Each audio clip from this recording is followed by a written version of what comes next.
ओम शांति। आज साकार महावाक्य 1-5-2024। मधुर संतान माने तुम्हें सिद्ध करी बता जे बेहदर पिता आमर पिता मध्य अटंती, शिक्षक मध्य अटंती एवं सद्गुरु मध्य अटंती। तेणु से सर्वव्यापी होई परिबे नाही। प्रश्न, वर्तमान समय रे दुनिया रे अति दुख काहेकि होउछि? एहार कारण कौन? उत्तर, सारा दुनिया उपरे वर्तमान राहुर दशा पड़ी, जो कारण ही दुख मिलुछि। वृक्षपति बाबा जेतेबेले आसुचंती सेतेबेले समस्तଙ୍କ उपरे बृहस्पतिर दशा पड़ुछि। सत्य त्रेता जुगरे बृहस्पतिर दशा थाए, रावणर चिन्ह वर्ण न थाए, सेतिपई सेठारे दुख मध्य न थाए। बाबा आसीचंती सुखधामर स्थापना करिबा पई, तेणु सेठारे कौनसी दुख रहिब नाही। ओम शांति। आत्मिक पिला मानकु आत्मिक बाबा बसी बुझाउछंती, काहेकि ना सबु पिला माने एकथा जानिछंती आमे आत्मा निज घरु बहुत दूररु एठाकु आसीछु। आसी शरीर रे प्रवेश करूछु अभिनय करिबा पई। आत्मा ही अभिनय करिथाए।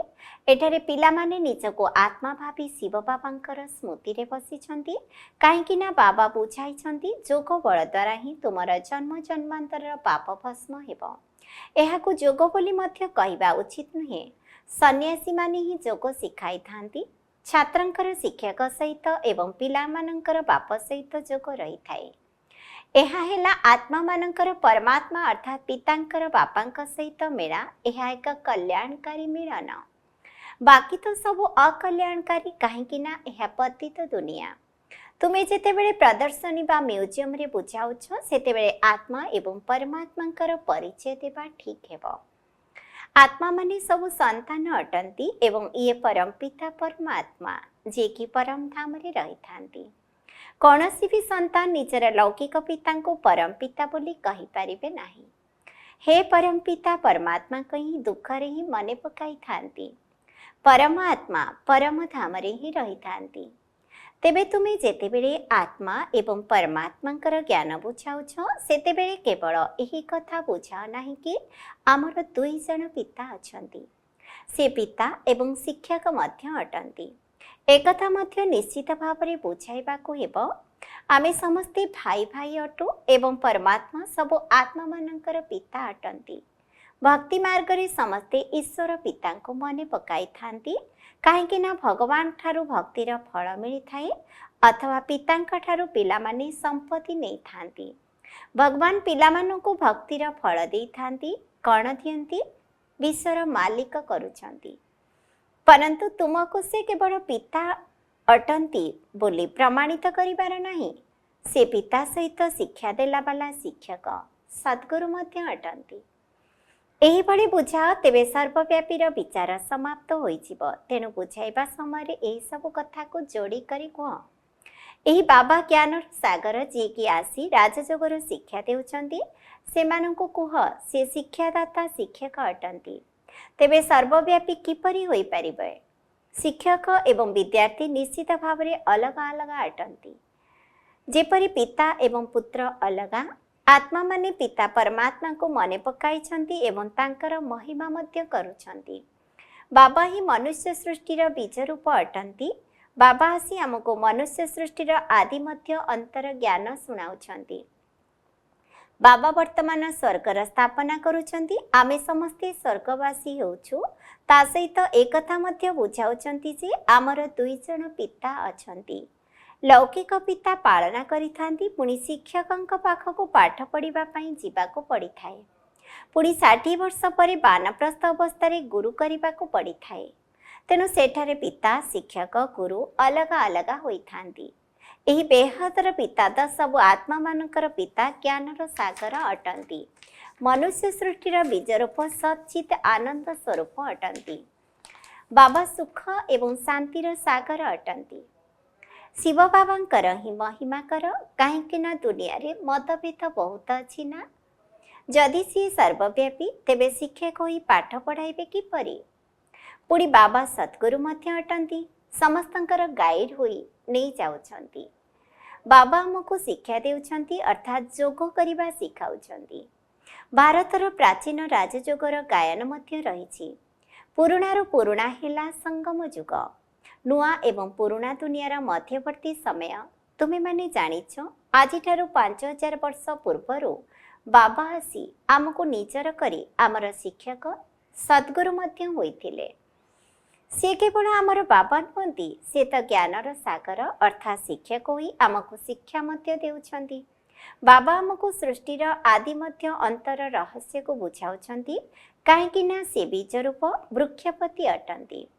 ସେ ଯେତେବେଳେ ଭାରତକୁ ଆସୁଛନ୍ତି ସେତେବେଳେ ଭାରତ ଉପରେ ବୃହସ୍ପତିର ଦଶା ପଡ଼ୁଛି। ସତ୍ୟଯୁଗରେ ସମସ୍ତେ ସର୍ବଦା ସୁଖୀ ଦେବୀ ଦେବତା ହୋଇଥାନ୍ତି। ସମସ୍ତଙ୍କ ଉପରେ ବୃହସ୍ପତିର ଦଶା ପଡ଼ିଥାଏ। ପୁଣି ଦୁନିଆ ଯେତେବେଳେ ତମ ପ୍ରଧାନ ହୋଇଯାଏ ସେତେବେଳେ ସମସ୍ତଙ୍କ ଉପରେ ରାହୁର ଦଶା ପଡ଼ିଥାଏ। ବୃକ୍ଷପତିଙ୍କୁ କେହି ମଧ୍ୟ ଜାଣିନାହାନ୍ତି। ଯଦି ନ ଜାଣିବେ ତେବେ ସମ୍ପତ୍ତି କିପରି ମିଳିବ? ତୁମେମାନେ ଯେତେବେଳେ ଏଠାରେ ବସୁଛ ସେତେବେଳେ ଅଶରୀରୀ ହୋଇ ବସ। ଆମକୁ ତ ଏହି ଜ୍ଞାନ ମିଳିଛି ଯେ ଆତ୍ମା ଏବଂ ଘର ଅଲଗା ଅଲଗା। ପାଞ୍ଚତତ୍ତ୍ୱରେ ଶରୀର ତିଆରି ହୋଇଗଲେ ଏଥିରେ ଆତ୍ମା ପ୍ରବେଶ କରିଥାଏ। ଏଠାରେ ସମସ୍ତଙ୍କର ଅଭିନୟ ନିର୍ଦ୍ଧାରିତ ହୋଇ ରହିଛି। ପ୍ରଥମେ ଏହି ମୁଖ୍ୟ କଥା ବୁଝାଇବାକୁ ହେବ ଯେ ଶିବ ବାବା ପରମ ପିତା ପରମ ଶିକ୍ଷକ ଅଟନ୍ତି। ତେବେ ଲୌକିକ ପିତା ଶିକ୍ଷକ ଗୁରୁଙ୍କ ମଧ୍ୟରେ ଥିବା ପ୍ରଭେଦ ବୁଝାଇବା ଦ୍ୱାରା ତୁରନ୍ତ ବୁଝିଯିବେ, ତର୍କ କରିବେ ନାହିଁ। ଆତ୍ମାର ପିତାଙ୍କ ପାଖରେ ହିଁ ସମସ୍ତ ଜ୍ଞାନ ରହିଛି, ତାଙ୍କ ପାଖରେ ଏହି କୁଶଳତା ରହିଛି। ଶିବ ବାବା ହିଁ ଆମକୁ ରଚନାର ଆଦି ମଧ୍ୟ ଅନ୍ତର ରହସ୍ୟକୁ ବୁଝାଉଛନ୍ତି। ଆଗରୁ ଋଷିମୁନି ଆଦି କହୁଥିଲେ ଆମେ ରଚୟିତା ଏବଂ ରଚନାର ଆଦି ମଧ୍ୟ ଅନ୍ତକୁ ଜାଣିନାହୁଁ। କାହିଁକି ନା ସେହି ସମୟରେ ସେମାନେ ସତ୍ୱ ଥିଲେ। ପ୍ରତ୍ୟେକ ଜିନିଷ ସତ୍ୱ ପ୍ରଧାନ। ସତ୍ୱ ରଜ ତମରେ ଆସିଥାଏ। ସବୁକିଛି ନୂଆରୁ ପୁରୁଣା ନିଶ୍ଚିତ ଭାବରେ ହୋଇଥାଏ। ତୁମେମାନେ ଏହି ସୃଷ୍ଟିଚକ୍ରର ଆୟୁଷକୁ ମଧ୍ୟ ଜାଣିଛ। ଏହାର ଆୟୁଷ କେତେ ଏହା ମନୁଷ୍ୟମାନେ ଭୁଲି ଯାଇଛନ୍ତି। ବାକି ଏହି ଶାସ୍ତ୍ର ଆଦି ସବୁ ଭକ୍ତି ମାର୍ଗ ପାଇଁ ରଚନା କରିଛନ୍ତି। ବହୁତ କାହାଣୀ ଲେଖି ଦେଇଛନ୍ତି। ସମସ୍ତଙ୍କର ପିତା ଏବଂ ସଦ୍ଗତି ଦାତା ଜଣେ, କିନ୍ତୁ ଗୁରୁ ଅନେକ ଅଛନ୍ତି। ସଦ୍ଗତି ଦାତା ସଦ୍ଗୁରୁ କେବଳ ଜଣେ ହିଁ ହୋଇଥାନ୍ତି। ସଦ୍ଗତି କିପରି ହୋଇଥାଏ ଏକଥା ମଧ୍ୟ ତୁମମାନଙ୍କ ବୁଦ୍ଧିରେ ଅଛି। ତେବେ ଆଦି ସନାତନ ଦେବୀ ଦେବତା ଧର୍ମକୁ ହିଁ ସଦ୍ଗତି କୁହାଯାଇଥାଏ। ସେଠାରେ କମ୍ ମନୁଷ୍ୟ ରହିବେ। ଏବେ ତ କେତେ ଢେର ମନୁଷ୍ୟ ଅଛନ୍ତି। ସେଠାରେ କେବଳ ଦେବତାମାନଙ୍କର ରାଜ୍ୟ ହେବ। ପୁଣି ବଂଶାବଳୀ ବୃଦ୍ଧି ହୋଇ ଚାଲିବ। ଲକ୍ଷ୍ମୀନାରାୟଣ ପ୍ରଥମ ଦ୍ୱିତୀୟ ତୃତୀୟ ଏହିଭଳି ଚାଲିବ। ପ୍ରଥମ ଲକ୍ଷ୍ମୀନାରାୟଣଙ୍କର ରାଜ୍ୟ ଚାଲିବା ସମୟରେ ବହୁତ କମ୍ ମନୁଷ୍ୟ ରହିବେ। ଏହି ଖିଆଲ ମଧ୍ୟ କେବଳ ତୁମର ହିଁ ଚାଲୁଛି। ଏକଥା ତୁମେମାନେ ଜାଣିଛ, ଭଗବାନ ତୁମ ଆତ୍ମାମାନଙ୍କର ଏକମାତ୍ର ପିତା ଅଟନ୍ତି। ସେ ଅବିନାଶୀ ଅଟନ୍ତି। ବିନାଶୀ ପିତାଙ୍କ ଠାରୁ ବିନାଶୀ ସମ୍ପତ୍ତି ମିଳିଥାଏ। ଅବିନାଶୀ ବାବାଙ୍କ ଠାରୁ ଅବିନାଶୀ ସମ୍ପତ୍ତି 21 ପିଢ଼ି ସ୍ୱର୍ଗର ରାଜତ୍ୱ ମିଳିଥାଏ। 21 ପିଢ଼ି ଅର୍ଥାତ୍ ବୁଢ଼ା ହେଲା ପରେ ଶରୀର ଛାଡ଼ିଥାନ୍ତି। ସେଠାରେ ନିଜକୁ ଆତ୍ମା ଭାବିବେ। ଏଠାରେ ଦେହ ଅଭିମାନୀ କାରଣରୁ ଜାଣିନାହାନ୍ତି ଯେ ଆତ୍ମା ହିଁ ଗୋଟିଏ ଶରୀର ଛାଡ଼ି ଆଉ ଗୋଟିଏ ନେଇଥାଏ। ତେବେ ବର୍ତ୍ତମାନ ଦେହ ଅଭିମାନୀ ଆତ୍ମାମାନଙ୍କୁ ଆତ୍ମ ଅଭିମାନୀ କିପରି କରିବ? ବର୍ତ୍ତମାନ ସମୟରେ ଜଣେ ମଧ୍ୟ ଆତ୍ମ ଅଭିମାନୀ ନାହାନ୍ତି। ବାବା ହିଁ ଆସି ଆତ୍ମ ଅଭିମାନୀ କରୁଛନ୍ତି। ସତ୍ୟଯୁଗରେ ଏକଥା ଜାଣିଥିବେ ଯେ ଆତ୍ମା ଏହି ପୁରୁଣା ଶରୀରକୁ ଛାଡ଼ି ଯାଇ ଛୋଟ ପିଲା ହୋଇ ଜନ୍ମ ହେବ। ସର୍ପର ଉଦାହରଣ ମଧ୍ୟ ରହିଛି। ଏହି ସର୍ପ ଭ୍ରମରୀ ଆଦିର ଉଦାହରଣ ସବୁ ଏଠାକାର ଏବଂ ବର୍ତ୍ତମାନ ସମୟର ଅଟେ, ଯାହା ପୁଣି ଭକ୍ତି ମାର୍ଗରେ ମଧ୍ୟ କାମରେ ଆସିଥାଏ। ବାସ୍ତବରେ ବ୍ରାହ୍ମଣୀ ତ ତୁମେମାନେ ଅଟ, ଯିଏକି ବିଷ୍ଠାର କୀଟକୁ ଜ୍ଞାନର ଭୁଁ ଭୁଁ କରି ମନୁଷ୍ୟରୁ ଦେବତା କରିଦେଉଛ। ବାବାଙ୍କ ପାଖରେ ଜ୍ଞାନ ଅଛି ନା? ସିଏ ହିଁ ଜ୍ଞାନର ସାଗର, ଶାନ୍ତିର ସାଗର ଅଟନ୍ତି। ସମସ୍ତେ ଶାନ୍ତି ମାଗୁଛନ୍ତି ନା? ଶାନ୍ତି ଦିଅ। କାହାକୁ ଡାକୁଛନ୍ତି? ଯିଏ ଶାନ୍ତିର ଦାତା ଅଥବା ସାଗର ଅଟନ୍ତି ତାଙ୍କର ମହିମା ମଧ୍ୟ ଜ୍ଞାନ କରୁଛନ୍ତି, କିନ୍ତୁ ଏହା ଅର୍ଥରହିତ। ଯଦିଓ କହିଦେଉଛନ୍ତି କିନ୍ତୁ କିଛି ବି ବୁଝୁନାହାନ୍ତି। ବାବା କହୁଛନ୍ତି ଏ ବେଦଶାସ୍ତ୍ର ଆଦି ସବୁ ଭକ୍ତି ମାର୍ଗର ଅଟେ। 63 ଜନ୍ମ ଭକ୍ତି କରିବାକୁ ହିଁ ହେବ। କେତେ ଢେର ଶାସ୍ତ୍ର ରହିଛି। ଶାସ୍ତ୍ର ପଢ଼ିବା ଦ୍ୱାରା ମୋତେ କେହି ପାଇପାରିବେ ନାହିଁ। ମୋତେ ଡାକୁଛନ୍ତି ଆସି ପବିତ୍ର କର। ଏହା ତମ ପ୍ରଧାନ ଆବର୍ଜନାପୂର୍ଣ୍ଣ ଦୁନିଆ, ଯାହାକି କୌଣସି କାମର ନୁହେଁ। ଏଠାରେ କେତେ ଦୁଃଖ ରହିଛି, ଏହି ଦୁଃଖ କେଉଁଠାରୁ ଆସିଲା? ବାବା ତ ତୁମକୁ ବହୁତ ସୁଖ ଦେଇଥିଲେ, ପୁଣି ତୁମେ ସିଡ଼ିରେ କିପରି ତଳକୁ ଖସିଲ? ଜ୍ଞାନ ଏବଂ ଭକ୍ତିର ଗାୟନ ମଧ୍ୟ ରହିଛି ନା? ଜ୍ଞାନ ବାବା ଶୁଣାଉଛନ୍ତି, ରାବଣ ଭକ୍ତି ଶୁଣାଉଛି। ତେବେ ନା ବାବା ଦୃଶ୍ୟମାନ ହୋଇଥାନ୍ତି ନା ରାବଣ। ଉଭୟଙ୍କୁ ଏହି ଆଖି ଦ୍ୱାରା ଦେଖି ହୁଏ ନାହିଁ, ଆତ୍ମାକୁ ହିଁ ଜାଣିଥାନ୍ତି। ଆମେ ସବୁ ଆତ୍ମା, ତେବେ ଆତ୍ମାର ପିତା ମଧ୍ୟ ନିଶ୍ଚିତ ଥିବେ। ବାବା ପୁଣି ଶିକ୍ଷକ ମଧ୍ୟ ହେଉଛନ୍ତି, ଆଉ କେହି ଏପରି ହୋଇନଥାନ୍ତି। ଏବେ ତୁମେ 21 ଜନ୍ମ ପାଇଁ ସଦ୍ଗତି ପ୍ରାପ୍ତ କରୁଛ, ପୁଣି ଗୁରୁଙ୍କର କୌଣସି ଆବଶ୍ୟକତା ହିଁ ରହିବ ନାହିଁ। ବାବା ସମସ୍ତଙ୍କର ପିତା, ପୁଣି ଶିକ୍ଷାଦାତା ଶିକ୍ଷକ ମଧ୍ୟ ଅଟନ୍ତି। ଆଉ ମଧ୍ୟ ସମସ୍ତଙ୍କର ସଦ୍ଗତିଦାତା ସଦ୍ଗୁରୁ ପରମ ଗୁରୁ ମଧ୍ୟ ଅଟନ୍ତି।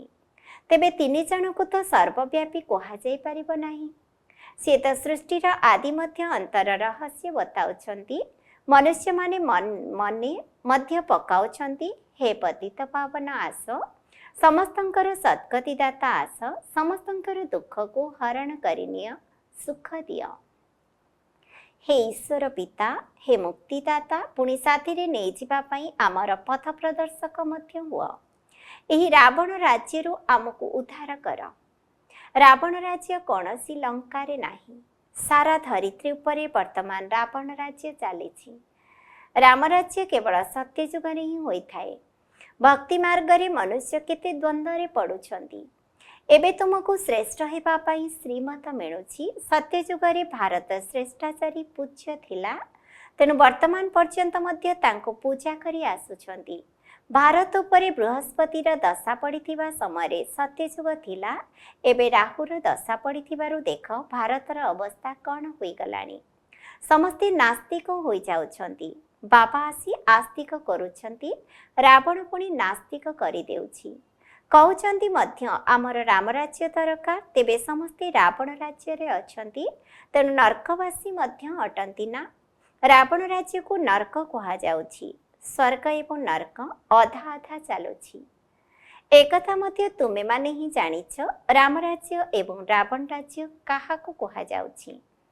ତେଣୁ ପ୍ରଥମେ ଏହି ନିଶ୍ଚୟ ହେବା ଦରକାର ଯେ ଶିବ ବାବା ଆମର ପିତା, ଆମେ ସବୁ ଆତ୍ମାମାନେ ପରସ୍ପର ଭାଇ ଭାଇ ଅଟୁ।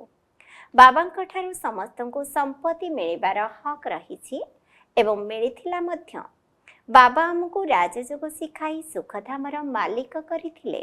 ବାକି ସମସ୍ତେ ଶାନ୍ତିଧାମକୁ ଚାଲିଗଲେ।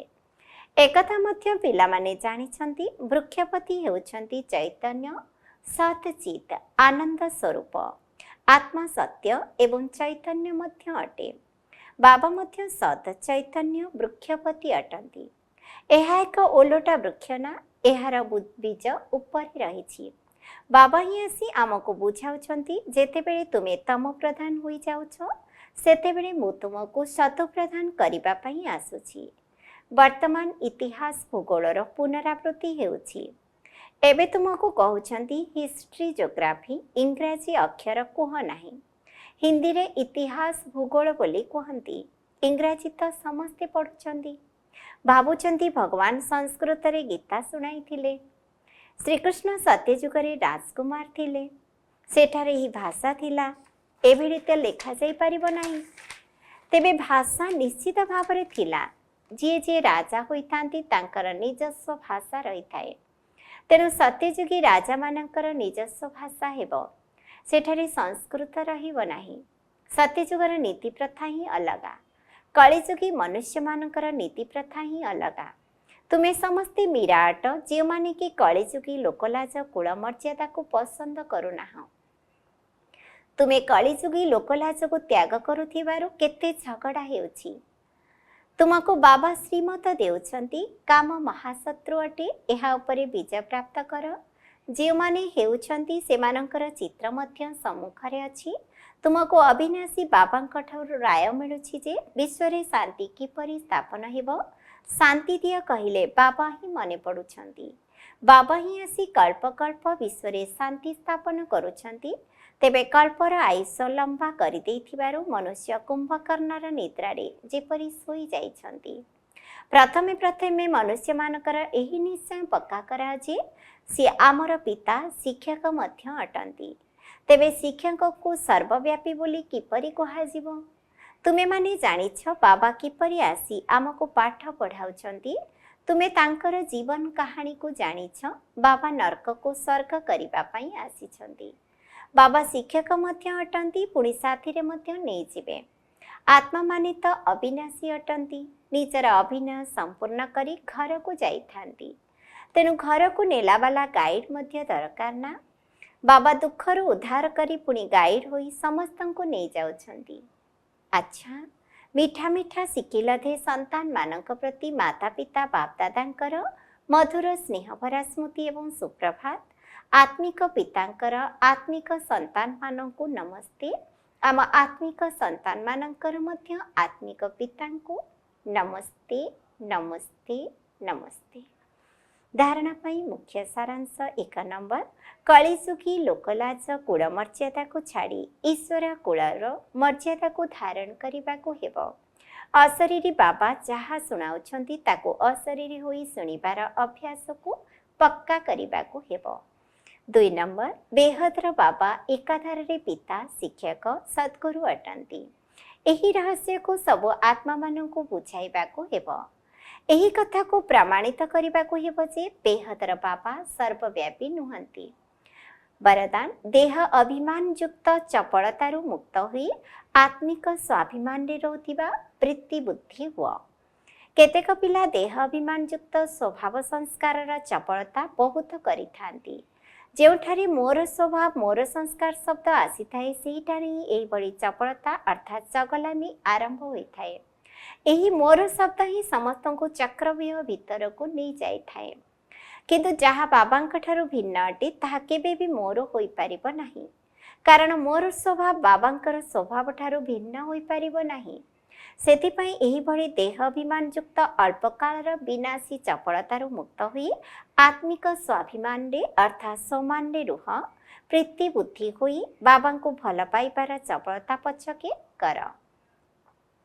स्लोगान, जदि बाबांकर सहित सेवा सहित एवं परिवार सहित मोहब्बत अर्थात भल पाइबा अछि तेबे मेहनत करिबारो मुक्त होई जीव।